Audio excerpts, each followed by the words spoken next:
Hey folks, welcome back to Gaming Garbage, where we take a look at games, chat about the gaming news in the industry, and of course stream for fun when I can. Today this is a different video, and I know this isn't going to be for everybody, and hey, that's perfectly okay. But we're going to run through why the prices keep going up in gaming, and while this isn't just gaming, this is also a lot of other things too that we've been seeing, like insurance, car repairs, grocery prices, stuff at the gas pump. While some of that is kind of temporary, we've been generally having these price increases, and they have stayed high basically since around 2019, 2020. And it all really kicked off with COVID, and there was stimulus involved in there. But I want to help explain some of this.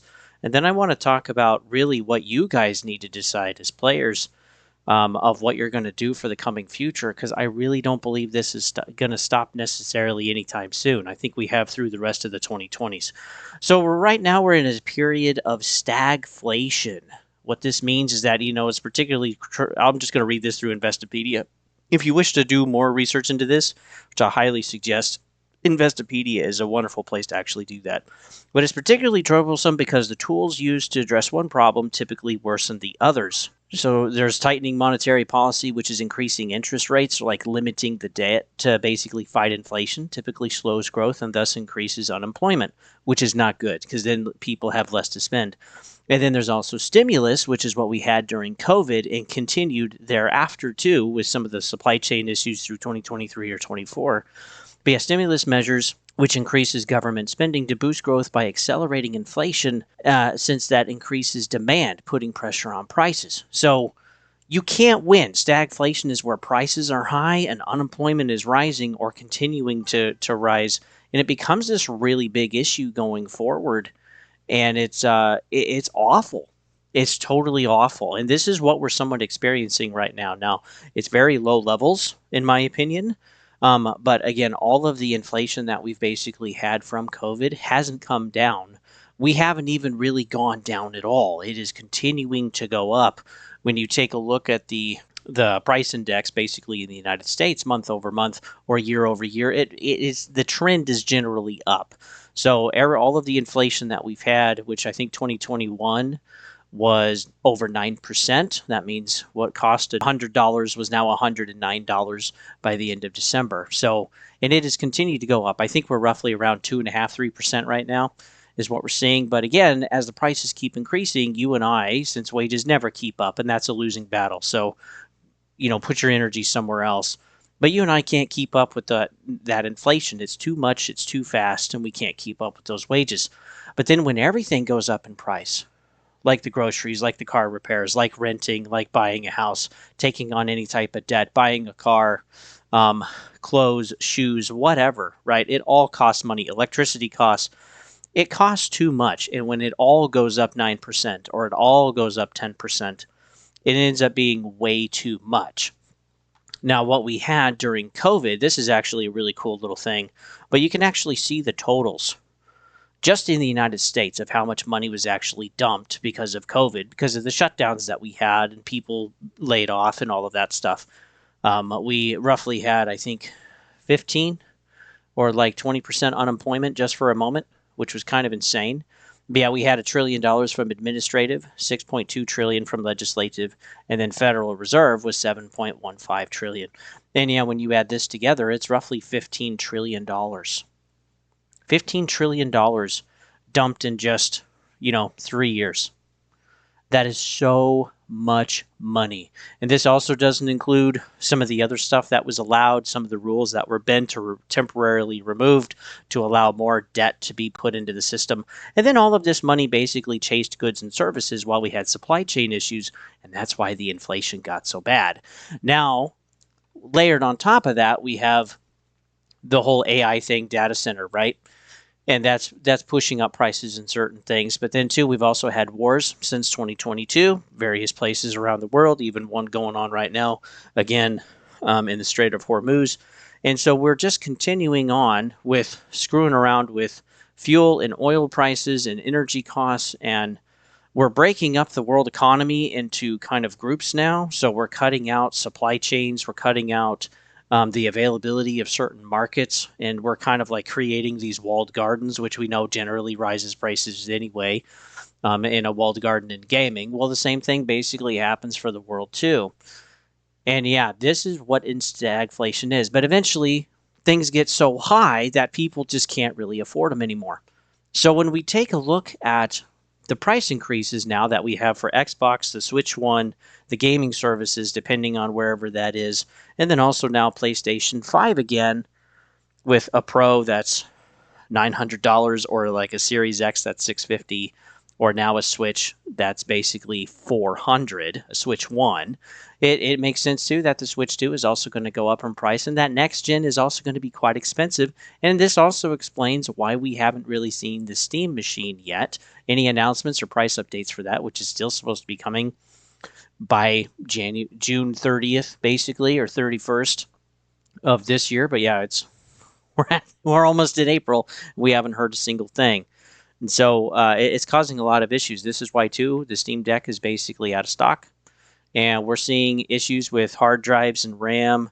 We're seeing issues with GPUs to a degree. I mean, they're bringing back the 30 series for Pete's sakes for NVIDIA because the shortage is so bad.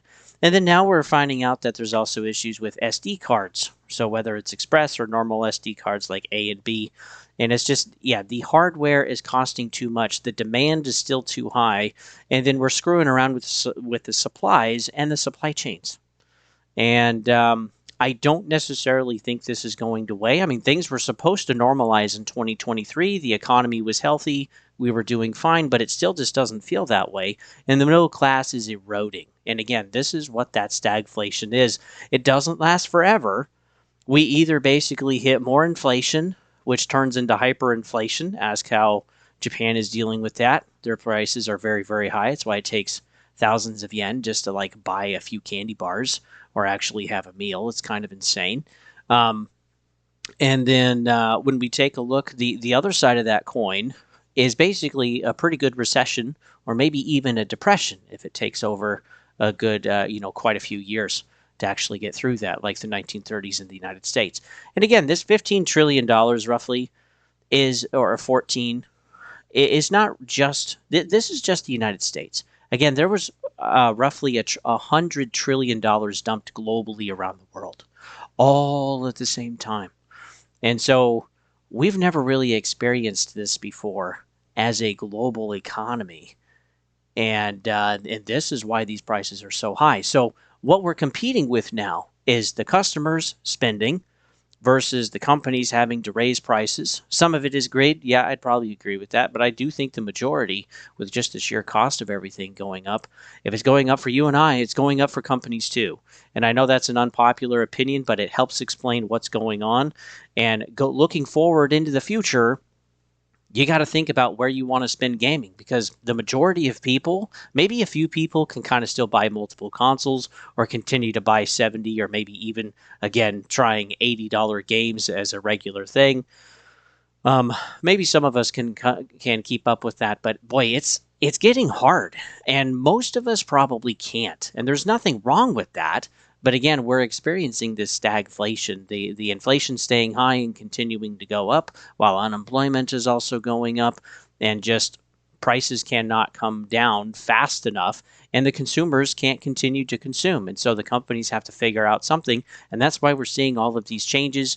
The push of live service, the changes with Xbox with like Play Anywhere and Game Pass services coming out, and PlayStation Plus adjustments to prices, like prices going up instead of coming down, which is really pretty wild across the board, whether it's consoles, accessories, or gaming services. But it just costs more. And when the consumers can't pay, well, then the companies then have to make cuts. And this explains all of the layoffs that we've been having since October of 2022 and will continue to have until this basically corrects itself. Now, depending on where you live, your government might just cut back and, hey, let the recession happen where you live, which I think would be the better option. And the sooner we do it, the better. But if you just keep printing more money, keep making more debt available, well, then all you're ultimately doing is you're just prolonging the problem and ultimately making it worse. Think of inflation as like wind boosting the plane up in the air. Well, eventually the wind is going to cut off because it's unsustainable, and you need more air to actually keep the plane up in the air because the air gets thinner the higher you go. So you need, quote, more money to keep boosting up the economy, and eventually you just run out. You either hit hyperinflation where you can take wheelbarrows to the grocery store, or you can just let it fall, and then that plane's got to come crashing down. And depending on how far it crashes, that's a recession.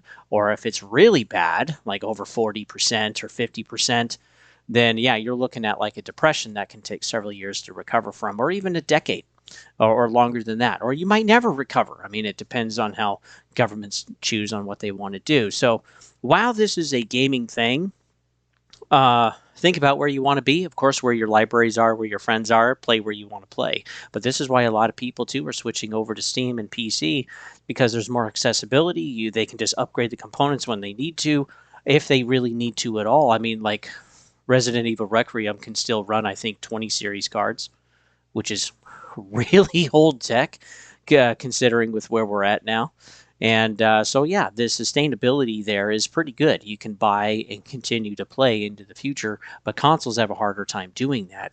And they want you to get the next hardware. And this is why it makes sense with what Xbox is doing and some of the changes too, why PlayStation is doing. And exclusivity is ultimately dying. And the younger generations, well, they're already making these changes.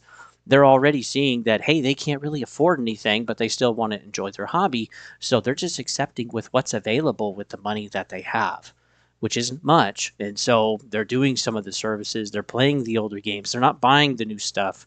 They're not buying into the next console generation. And as the prices continue to go up with these companies raising them, what are they going to do?